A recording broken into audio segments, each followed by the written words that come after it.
Mientras tanto, podrían ser considerables los daños que esta mina tendría en la imagen ecologista de Costa Rica, una imagen que atrae un turismo con un valor de más de 2.000 millones de dólares anuales. Esto significa que hablar de proyectos como Cruzitas o parecidos es hablar de uno de los peores negocios que puede hacer el país, en términos nada más de su economía, por no hablar ya de sus efectos directos sobre el medio ambiente.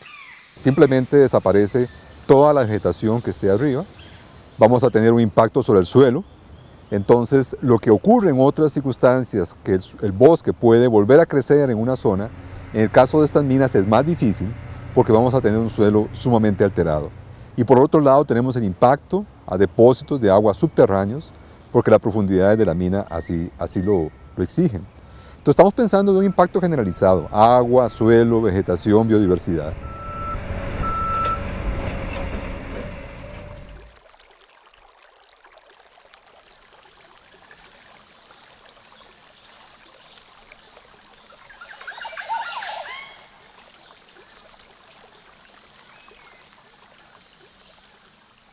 En el caso Cruzitas se presenta en dos cerros que se llaman el Cerro Fortuna y el Cerro Botija.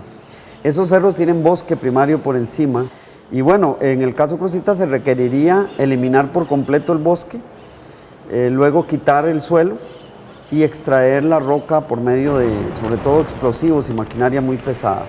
La roca contaminada con cianuro y parte del agua es enviada a un sitio que se llama Laguna de Relaves, que es en el caso Cruzitas es un área muy extensa, más o menos 150 hectáreas. Es como 1,5 veces el tamaño de la sabana.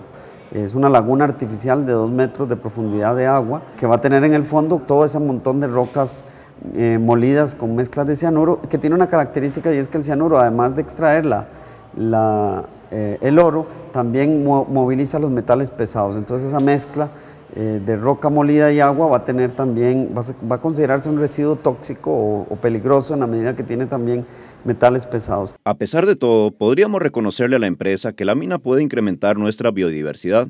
A fin de cuentas, ¿qué otro país tropical puede preciarse de tener lapas con 6 ojos, ranas con 8 patas o tepezcuintles fosforescentes? Si ocurre un accidente, si se rompe esos depósitos de colas, entonces tenemos los derrames extensos y voluminosos de agua cianurada que podrían terminar en ríos como el río San Juan.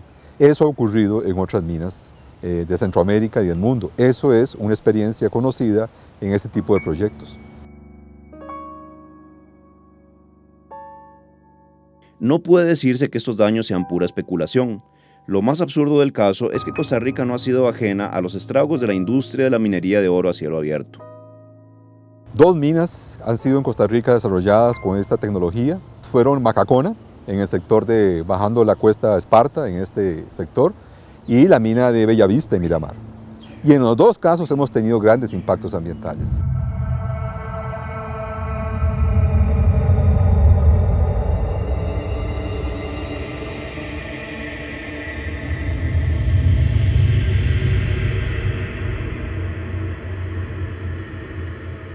La mina de Macacona, que fue explotada por una empresa minera extranjera, norteamericana, y de la noche a la mañana la empresa se fue, nos dejó la mina, el sitio, altamente impactado y no hubo mecanismo para hacer que la minera repusiera el terreno. Todavía muchos costarricenses que pasamos por la zona de Macacona podemos ver los restos de esa mina. Dejó a los empleados sin ningún respaldo, abandonados prácticamente, y ese fue uno de los ejemplos. El otro caso es la mina Bellavista. La mina Bellavista tuvo un derrumbe de buena parte de su tajo, de su área expuesta. Prácticamente el taller, la zona de operaciones quedó debajo de una montaña de escombros y todavía realmente no sabemos qué contaminación se liberó de esa mina, porque los informes que se realizaron, las inspecciones que se realizaron fueron prácticamente supervisadas y controladas por la empresa minera. Ahí también se evidenció que el Estado no tiene capacidad de inspección y de control de estas actividades. Poco alentador era el hecho de que el gerente de la mina Bellavista, Arnoldo Rudín, había sido contratado como el regente ambiental del proyecto Cruzitas. Ahora bien, quizás se nos quiera acusar de sarcásticos, pero se nos antoja decir que la empresa minera no es realmente la culpable de todo esto. Cuando empresarios codiciosos, con poco respeto hacia los seres vivos, quieren hacer sus negocios, es natural que salgan con este tipo de armagedones ambientales. Los culpables son, por supuesto, los gobernantes locales que se prestan a semejantes aberraciones.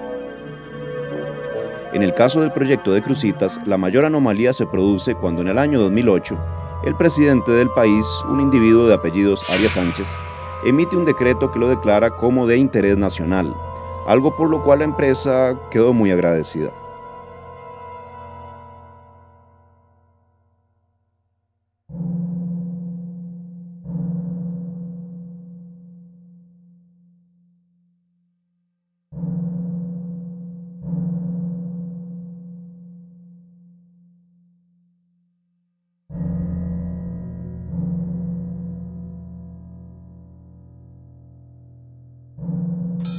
Nos honra y nos ha honrado siempre nuestra relación personal y afectiva con el presidente Óscar Arias Sánchez. Duela a quien le duela. Exactamente cómo es que una minera extranjera de repente tiene tan buenos amigos por aquí.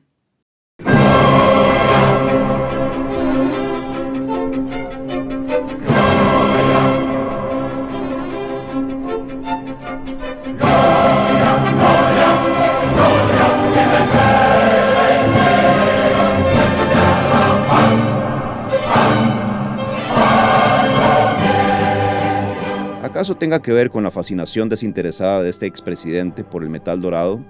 Como se puso de evidencia cuando en 1987, durante su primer mandato, manda acuñar esta moneda de oro con su propia efigie.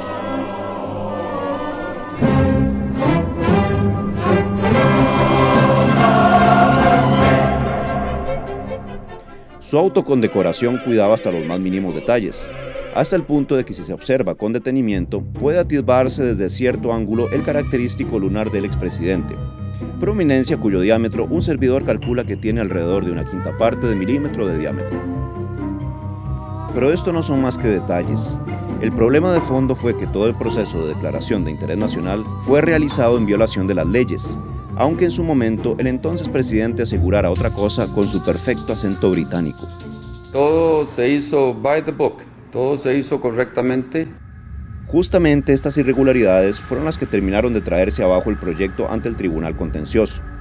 Entre ellas estaban que cuando a la empresa se le concedió su permiso de explotación, estaba vigente una moratoria a la minería impuesta por el gobierno anterior a Arias y que impedía otorgar permisos de explotación.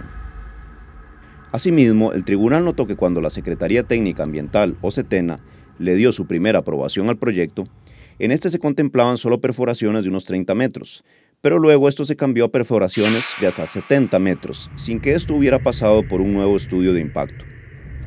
Y como si fuera poco, algunos documentos no tenían las firmas de especialistas en el análisis químico, y hasta se había entregado ilegalmente un camino público para hacer la sede de la laguna de Relaves.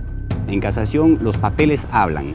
Y no hay manera de sustituir esos papeles por otros. Ahí están los papeles y los papeles dicen que todo está completamente ilegal. El colmo de las irregularidades se dio cuando, el juicio se puso emocionante. De esta manera, los jueces del Tribunal Contencioso Administrativo que llevan el caso Cruzitas explicaron a las partes circunstancias en que fue llevada este jueves a declarar al juicio la exsecretaria general de la Secretaría Técnica Nacional Ambiental, Sonia Espinosa. Y también se dispuso, ya lo mencionó el señor presidente, mantener en celda a la testigo, donde ella fue detenida ayer a eso de las 10 de la noche. El hecho de que una alta funcionaria de gobierno, como la señora Sonia Espinosa, que es la directora ejecutiva de la SETENA, tuviese que ser capturada por los 3 jueces para venir no a enfrentar una causa penal, no, simplemente a decir lo que ella sabe sobre ese proyecto. El simple hecho es algo nunca visto en la historia judicial de este país.